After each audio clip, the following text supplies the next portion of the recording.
Hi, my name is Michael Dell. I'm a Ganawage Rono living with special needs.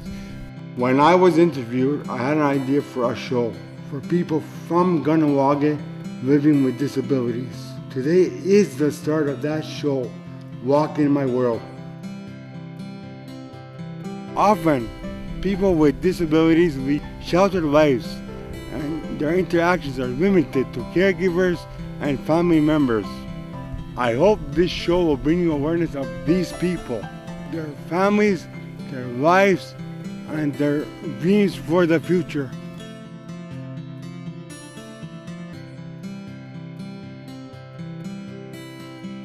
Welcome back to another episode of Walk in My World. Today we are going to be talking about another different topic. This time we're going to be introducing the topic of blindness. When you are blind.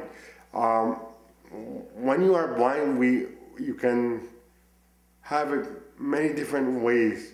Today I'm going to be interviewing Lynn and Ross. Lynn DeLille and Ross Mator.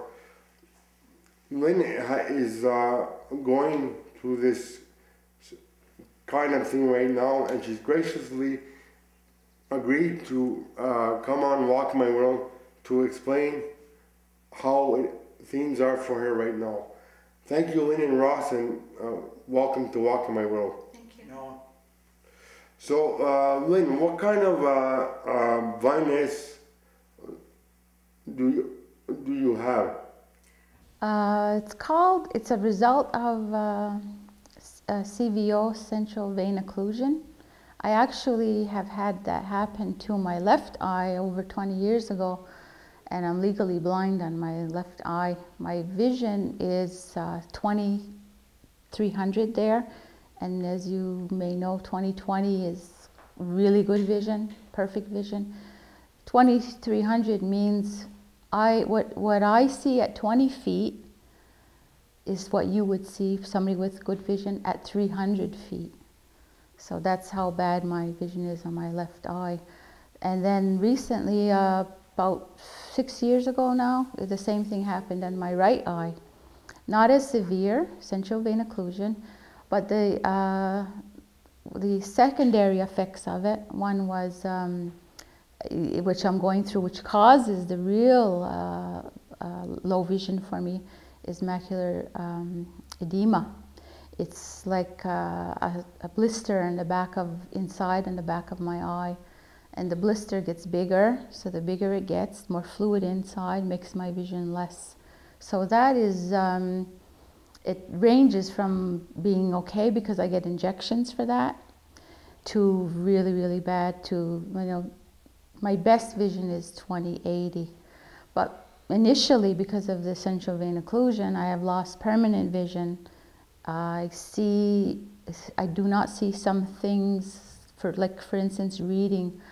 Then the second letter or the third letter is completely gone. So it's very difficult for me to read, even with glasses and magnifying glasses that help me. My eye has to keep constantly moving to see the next letter, contrary to how it used to be, where you just kind of scan very easily. So it's a drastic change, and there's a lot of new things going on in my life because of it. Can you elaborate?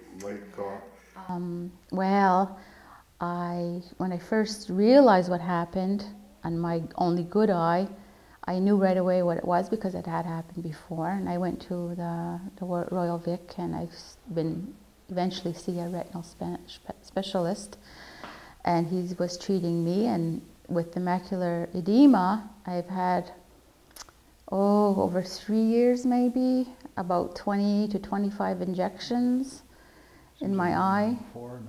Maybe 4 or 5 years of injections, about maybe every 6 weeks to help with my, and this is not a cure, or it's a treatment that works for me, but it may not work, which eventually was the case. The injections just slow it down? It kind of dries up the swelling.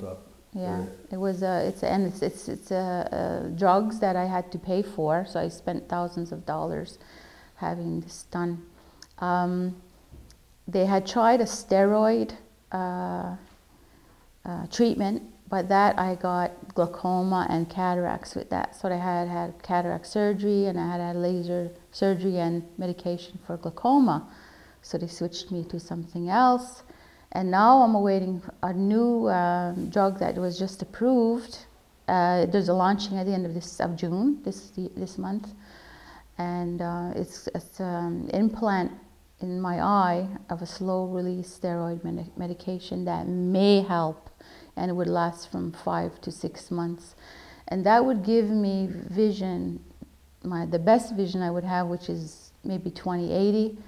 And because it's not anything that's really functional per se, I went to the Montreal Association for the Blind for services, and they immediately took away my driver's license. So that was about the biggest change. Oh, no. Yeah, that was a major, major loss of independence, and you know, real changing a life for me, that part. So I'm coping, I think, very well, because Ross is my chauffeur now, for one thing.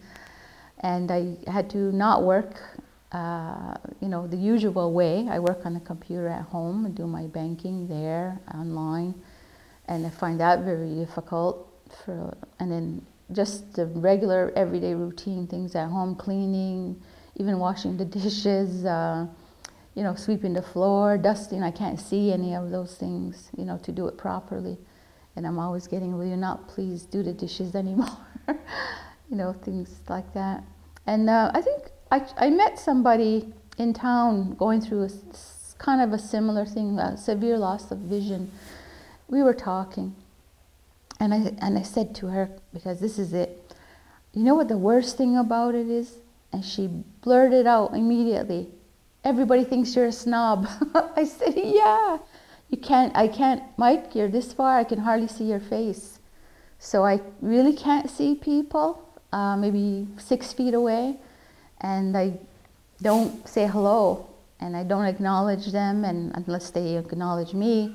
And I find that very frustrating and difficult, because I'm a social person, and I like to talk with people, and it's very, very difficult to think that, you know, what's wrong with me, or, you know, how come I'm not saying hello, and things like that.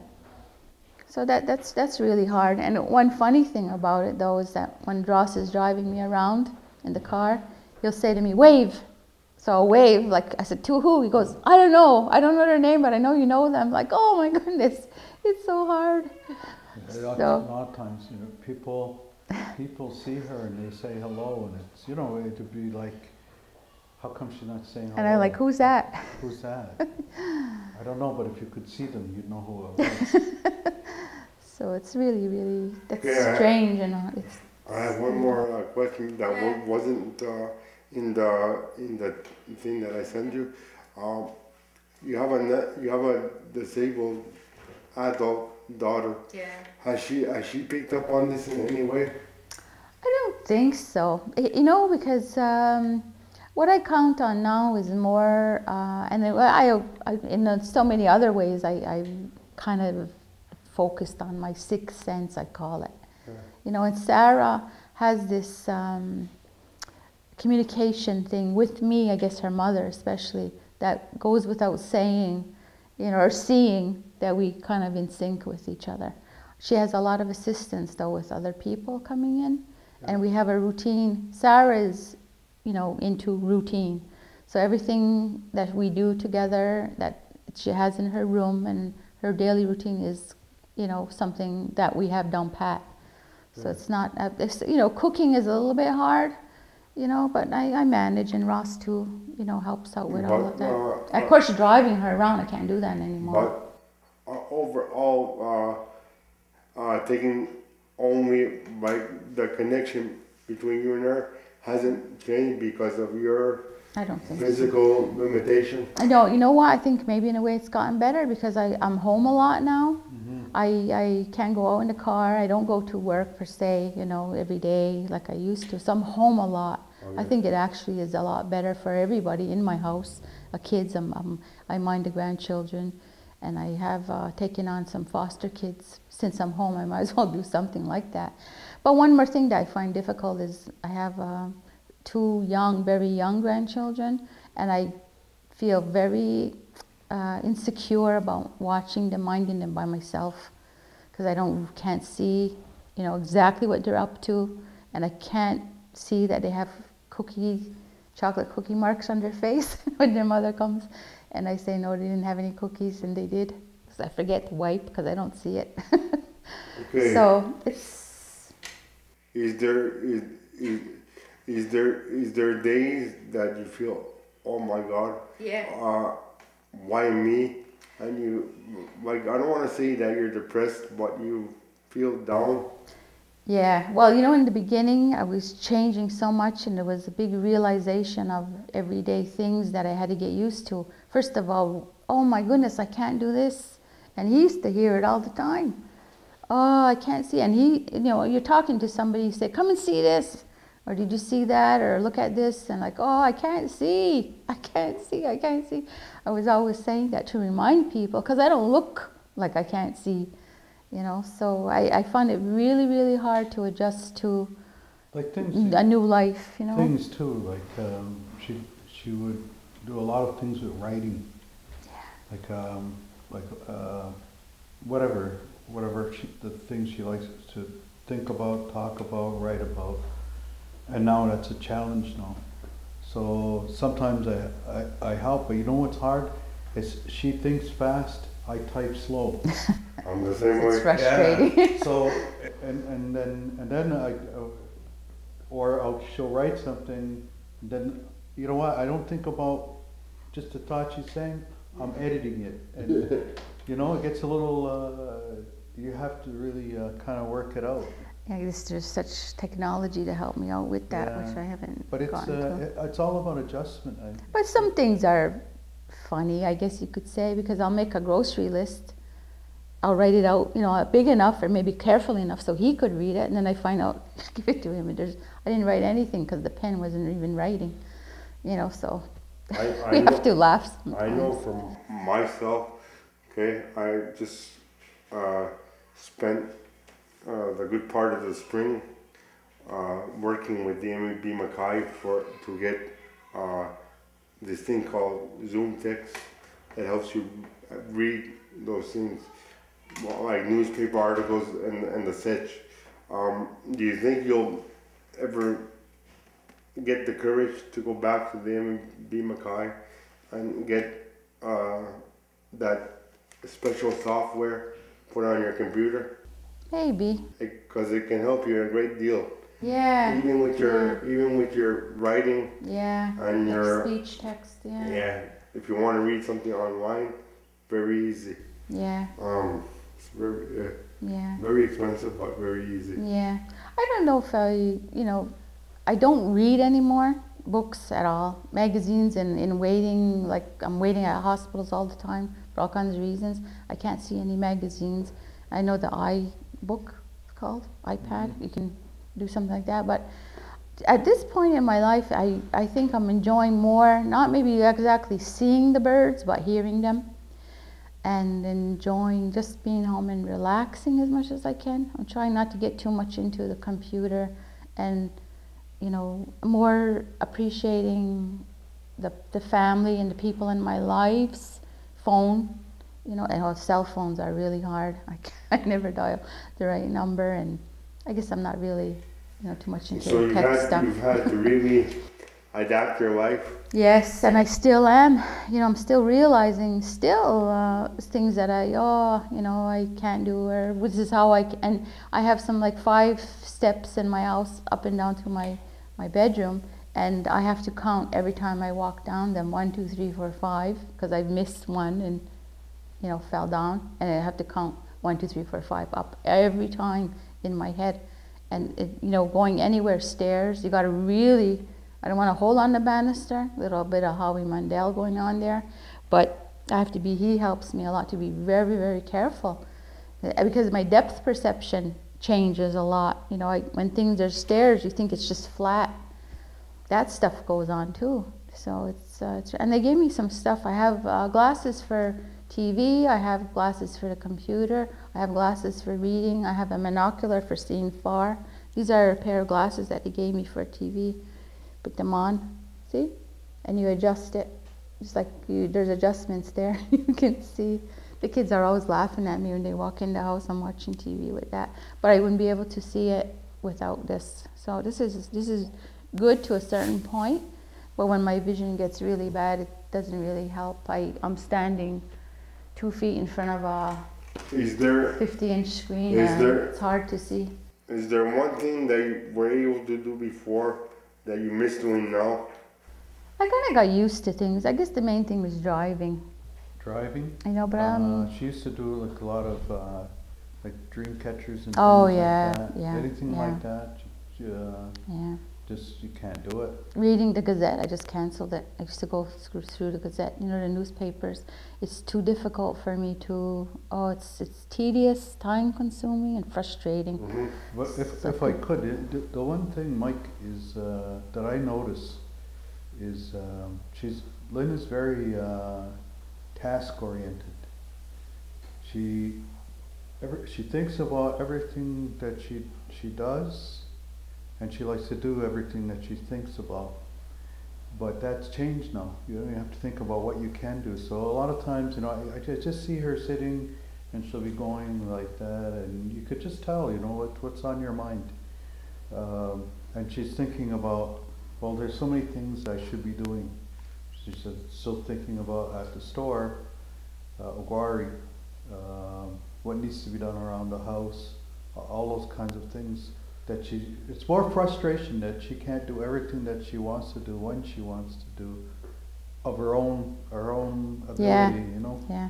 And you know why that is. That's because your brain still thinks you can do that because it hasn't yet adjusted. Hey, there's a problem, you know. So that thing will always be there. That I can do this and I can do that, but in reality, Yeah. you can't.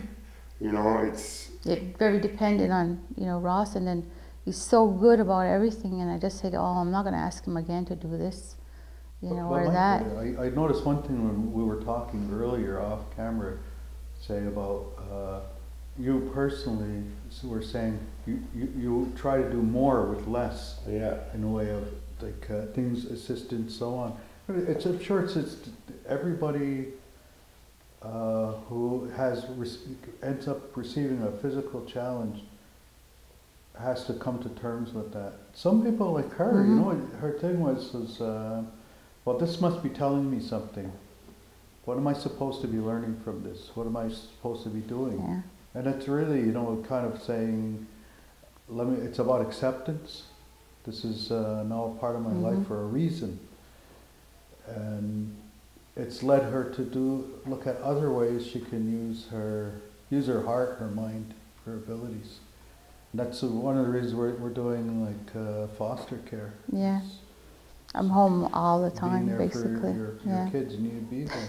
And they laugh at me. Grandma, I like coming to your house. Why? Because you don't know who we are when we walk in. Who are you? Even my own daughter, Ma, it's me. Like I see her somewhere else. They just laugh. I say, well, and then all the kids that come in the house, I can tell who people are now, more about their shape, the way they walk, you know, where they are, and kind of like, is that? Sometimes I'm getting good at it. When you explain to your family that you were going through this and that was happening to you, what was the reaction? Was it positive? Obviously, they were there to support you. What was their initial reaction? Well, to explain why did it happen, you know, and how bad is it going to get, and how am I going to be, I guess, they don't want me to be sad and frustrated and angry and all those things about it, which I think I go through pretty quickly, a grieving process for a loss of independence, certainly. It's always in the back of your mind? Yeah, because like Ross was saying, you know, and we have to give thanks for everything. So sometimes you have to look for really, really hard to find a reason to give thanks for something that happens to you. And in order to be able to do that, you got to take those dark glasses off and see through better glasses all the things that say, I can't see with my eyes, but I see so much other things because of it, if you want to see it that way. You know, appreciation certainly for the time that it's given me to hear and to be able to speak and to be able to walk, you know. So to have my family around me, because I'm home now. I'm a grandma, and I think now that's what I'm supposed to be doing. So I'm doing my best. I always say that the Creator puts us in a certain way for a certain reason. Yeah. So I'm not gonna say this to make fun of you. I'm gonna tell you that he puts you that way for a certain reason, because he wants you to deal with a challenge. Yeah. You know, and would you say that the community of Ganawagi is equipped to deal with people with visual impairments, or they need to do a lot of work around that area? Well, if I didn't have Ross as my so-called crutch in terms of my low vision, I suppose I would have counted on more of my immediate family, extended family, and the community to provide things that I thought I would need. But as far as that goes, since I'm very, like Ross was saying, I intend to do things any which way that I can, and to improvise and compensate any which way I can. And I'm not afraid to ask for help. So I feel that if there was anything that I would need from the community, they would be there. And one of the things I realized, and I think even you, Mike, is that when something where you become more dependent on the community, they're there for you. You know, so through this show, even for myself personally, I hope that people would know that I'm not being a snob, and I would be able to talk with them or say hello or acknowledge them if they were a little bit closer, like 5 feet away. And others who have loss of vision or complete blindness, I guess it would be, to everything. I feel more acute in my other senses, and we all, I think, need to have to socialize with people. So to reach out to people, because I can't see my social, contact has become affected, and that's hard to. I can't. We go to the movies, but anything else? Why go out? Why even grocery shopping? It's like I can't even see what's on the shelves. It's not fun. In a restaurant, I can't see the menus. So restaurants, if they're online, I go make it big on the computer and look at the menu. I choose what I want before we go out. Yeah. That's really, really hard, and you're really dependent on what do they have that's good, and then it's not too much fun. Yeah. The treat is to do that, and why I don't want to go. Ross, if you don't mind me asking you, what was the personal impact when you found out Lynn was going through this? I mean, you've been together many years now, and when you met her, she could see, but now that she was gonna be different. Obviously, your bond would have to get stronger, and you would have to take on more of a role. But for you, how has it affected you personally? The only thing I would say is how has it affected? You know what, Mike? I don't think it's affected me in any kind of a negative way at all. If that would be the question, in terms. Because we do so many things, together. Yeah. Yeah. So it just changed the way we do it. So I stopped working in Oguari, partly though because she encouraged me to paint. So I was at home painting. In the meantime, her vision got worse, and she needed, so there was things that we needed to do during the day, so I didn't go back. So that changed. Our income changed. Now I think we've adjusted, so I can go back. I'm working part-time, but it's really the structure of the day is to see that, well, this needs to happen, this needs, so many things that she used to do. Okay, she'll drop me off at work, and then she goes and does this, or she goes and does that. Or just for her to say, take the kids out for lunch. That's all changed. So, but really, in terms of the change for me, I don't think either of us really thinks of it in a way that's really reflective of, I don't know, I guess I don't know if the question was about quality of life. Quality of, yeah. Our quality of life just changes, but to me it's enhanced by whatever you do with something. It's like I think it's all about. But for me, it's, you know what? It's not me. The other thing, I get hurt for her. I get hurt for her. We go someplace, and she's around. Like we went to a thing at the church. There was a kids concert with a chamber orchestra. This was a year and a half ago. And so that's a community thing, right? And everybody's around. And she was really upset to tears because she couldn't relate in the same way. She couldn't just say, I know who that is. Yeah, or wave to everybody. Yeah. You know, to be someplace surrounded by everybody you know, that knows you, family, friends, whatever, and you can't recognize them, is to be isolated and feel your isolation. And for me, that hurts. It hurts on her behalf. Mm-hmm. But that's the road we're on. Yeah, and one of the things though, it's I can't be a backseat driver. I can't see.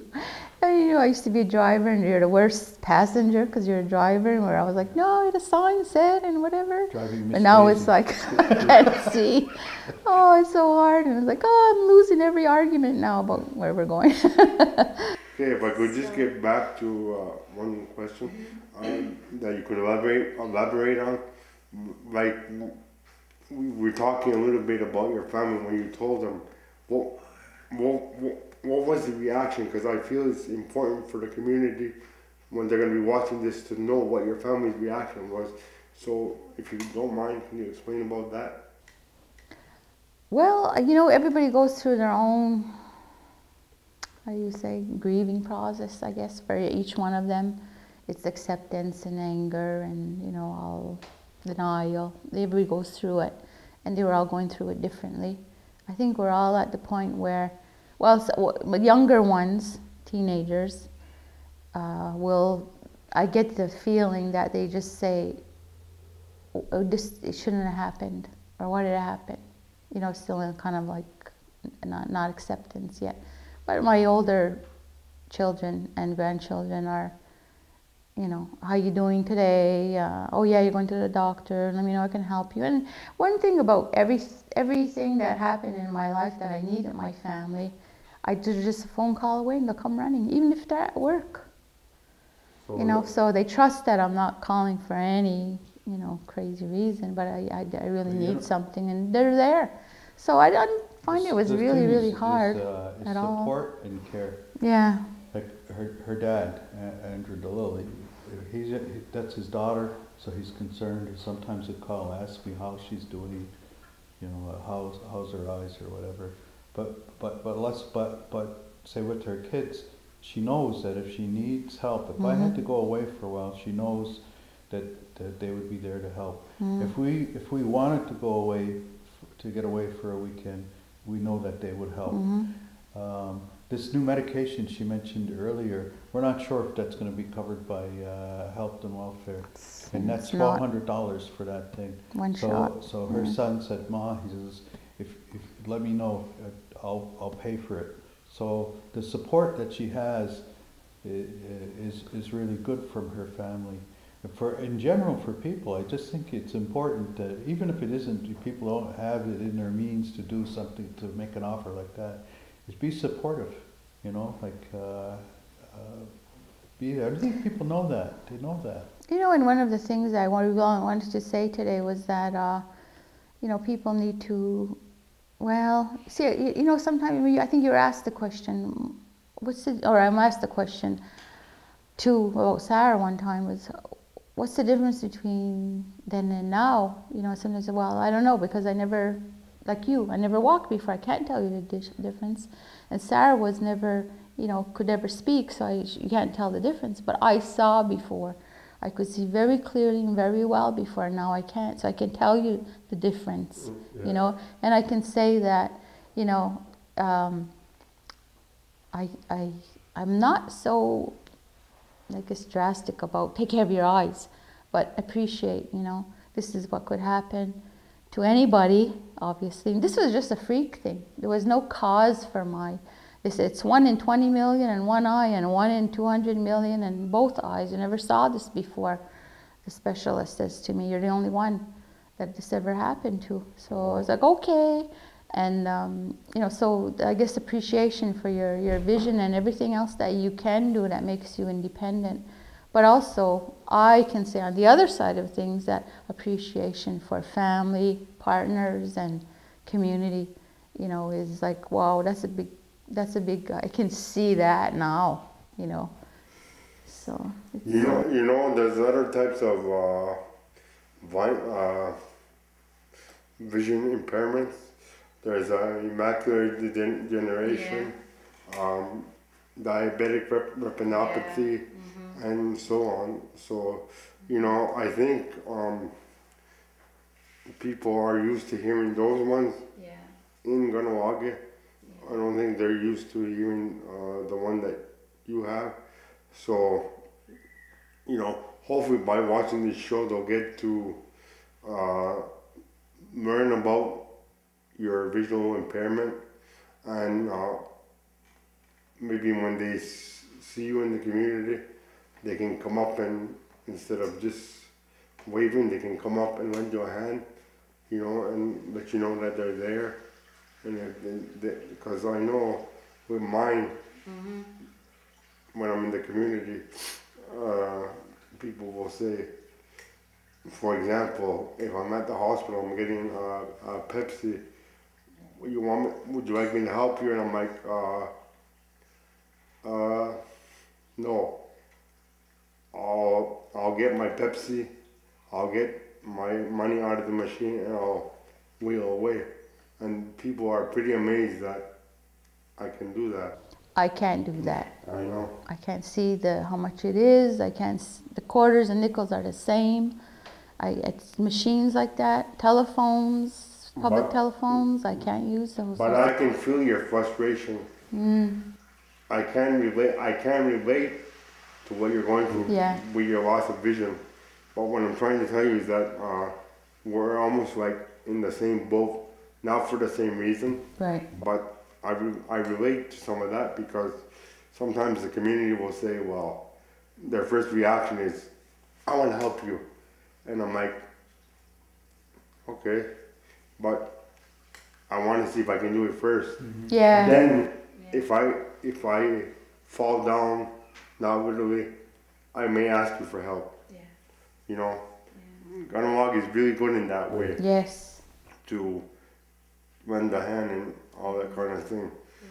So is there anything else that you want to add in that we may have missed? I haven't met, I've come to know more people in Ganawage. There's a lot of younger people and even children that are losing their vision, and, you know, to the point of this permanent blindness, total blindness. And I, you know, feel for them. I don't know how dependent they are on, they must be as well, their family and services, but just to be aware that they do exist. I've become more isolated in my home, and people have grown to be that way for a long time before me. So they're there, and if whether or not they want, I think it's a time to try to reach out to these people, to socialize more. Consider when you do have an event that there's people, maybe especially older people, have a lot of macular degeneration, and they will not say, but they can't function very well, and to be aware of that there are people with low vision in the community that might need special things to help them to function in social environments. So, and when you see me standing on, I almost got bumped by a car once, so when you see me around, just get out of my way. You say hello, come up and say hello and say, hi, it's yeah, so. Yeah, to say the my, other thing I or was yell. just thinking about is the thing, and I don't know if I'm speaking just too far on her behalf, but you know, sometimes people feel like they're going through something all by themselves. You know, it's already, they're feeling isolated, they're about what they're going through. You ask, like, do you go through a thing about why me? Instead of being alone, you know, reach out to somebody. You might like call her and talk. Especially if you have low vision, because I have Yeah. a lot to share and I'll understand a lot. People too. can form their own groups together. You know. Yeah. I think that's one thing.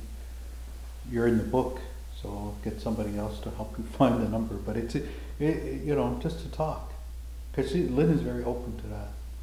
Yeah. I'm gonna be very honest with you here.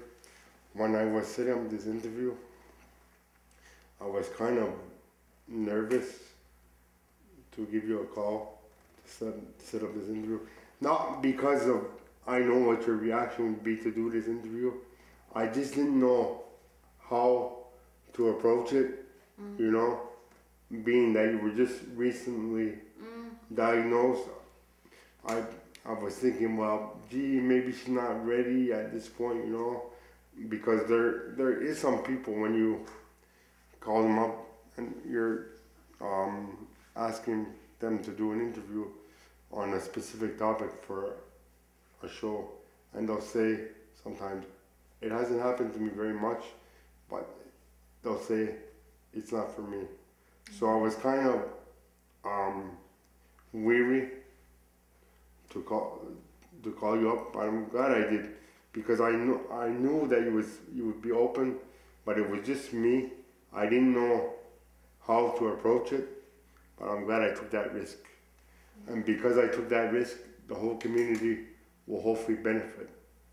Thank you, Mike. Thanks for calling. Yeah. Yeah. So I just want to let everybody out in the community know that if you have a family member or an elder that is going through this kind of thing, I guess you can pay a visit to Cadbury Hospital, and they can help you start the process. From there, like Lynn said, she was referred to the MAB Mackay, and they can help you with low vision type things like those glasses that Lynn was showing you, and the like. We've come to the end of another episode of Walk in My World. If you have any comments or questions, you can email me at walkinmyworld@yahoo.ca. Ona. More than 14% of all Canadians have a disability. For Aboriginal First Nation Canadians, there are 33% of people living with disabilities. People living with disabilities are subject to exclusion, poverty, and isolation. There are higher rates of depression, suicide, violence, and abuse for people with disabilities. We know that for Aboriginal Canadians with disabilities, all these rates and percentages are even higher. Statistics according to Independent Living Canada